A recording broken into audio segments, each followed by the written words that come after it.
Good morning everybody. Wonderful. இப்பதான் எங்க morning பிரிஸ்கா இருக்கு சார். ஆமா. இது இந்த படம் ஸ்ட்ரெயிட்டாவே இந்த படத்துக்கு வந்துடலாம். இது வந்து ஒரு பிரதர்ன்றது ஒரு குடும்பத்தில் இருக்கிற கதை. இப்பெல்லாம் குடும்பம்ன்ற நானே வந்து என் ஒய்ஃபு நானே சின்னதாக தான் இருக்கு.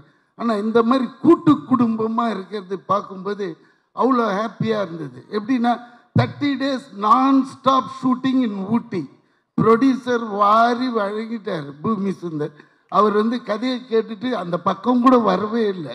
அவ்வளோ அழகான அட்மாஸ்பியர். அப்படி பண்ணும்போது இதில் மாமான்றான் மாமின்றான் சித்தப்பா சித்தி அந்த பாண்டிங் இருக்கு பாருங்க, சூப்பராக இருந்தது. நம்மளுக்கே ஒரு ரிலீஃப். ஏன்டா உண்மையிலே இந்த மாதிரி வாழ்ந்துருக்கலாமேன்னு. ஆக்சுவலாக நானே வாழலை, பொண்டாட்டி கூப்பிட்டு தனியாக வந்துட்டேன் அம்மா விட்டு. அப்புறமா தான் ஃபீல் ஆகுது.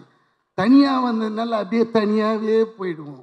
ஆனால் பாண்டிங்காக ஒரு குடும்பத்தோடு இருந்தோன்னு வச்சுக்கோங்களேன், சின்ன சின்ன சண்டை கிண்டை எல்லாம் வரும். ஆனால் அவங்களுக்கு மரியாதை கொடுக்கணும், இவங்க தப்பாக நினச்சிக்குவாங்க அப்படின்ட்டு அட்ஜஸ்ட்மெண்ட் ஆகிடும். வெளியே வந்ததுமே கிளைமேட் மாறுற மாதிரி நம்ம லைஃப்பும் மாறிடும். ஓ நம்ம பண்ணதே தப்பு தான்ட்டு போய் தப்பு பண்ணிடும். இப்போ தனியாக இருந்தால் என்ன ஆகும்னா செவுத்துலேயோ இல்லை கண்ணாடியிலையோ போய் தான் இடிச்சிக்கணும் நம்ம தப்புன்ட்டு. அது மாதிரி குடும்பமாக வாழணும்னு ரொம்ப ஆசை. ஆனால் இந்த படத்தை அந்த மாதிரி எடுத்திருக்காங்க. 2.5 hours என்ஜாய் பண்ணுவீங்க. அதுலேயும் ஹீரோயின் ரொம்ப ஒர்க் வாங்கியிருக்காரு டைரக்டர். அதுக்கேற்ற மாதிரி ஹாரிஸ் சார் நல்ல ஒரு சாங், எனக்கு இந்த சாங் ரொம்ப பிடிச்சிச்சு. மாஸ் சாங் அது ரவியும் ரொம்ப கஷ்டப்பட்டு ஆடி இருக்காரு. உங்களுக்கு பார்த்து அப்படி போயிடுது. அந்த ஒரு மூமெண்ட்ஸும் போட்டு எடுக்கிறதுக்குள்ளால இங்கெல்லாம் இழுத்துக்கும். ஏன்னா நம்ம தான் பார்த்து சார் அந்த ஸ்டெப் ட்ரை பண்ணீங்களா சார்? நீங்க மக்காமிஷி ஸ்டெப் ட்ரை பண்ணிருக்கீங்களா சார்? நீங்க மக்காமிஷி ஸ்டெப் பாதி நான் தான் சொல்லி கொடுத்தேன். அப்ப சாண்டி மாஸ்டர் சொல்லி கொடுக்கல, நீங்க தான் சொல்லி கொடுத்தீங்க. சாங் போட்டிங்கன்னா பண்ணுவேன். ஆனா சார் எங்களுக்காக ரெண்டு ஸ்டெப் அந்த மக்காமிஷி இல்ல ஒரே ஒரு மிஸ்டேக். இந்த ஃப்ளோர்ல பண்ண முடியாது, வுட் ஃப்ளோர் வேணும்.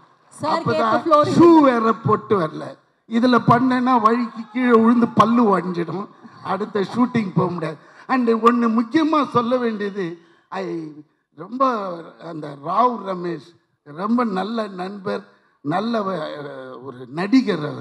அவர் பாருங்க தெலுங்குல அவங்க அப்பா பெரிய நடிகர், இவர் அங்கே தெலுங்குல பெரிய டேட்ஸே இல்லாமல் அங்கே நின்றுன்னு இருக்காங்க. அவர் பாட்டுக்கு இங்கே வந்துட்டு எனக்கு தமிழ் தான் போது அப்படியே நம்மளுக்கே கிளுகிழுப்பாது. ஏன்னா அவர் அவ்வளோ தமிழை நேசிக்கிறாருன்னும் போது தான் நம்மளுக்கு நம்ம அருமையே தெரியுது.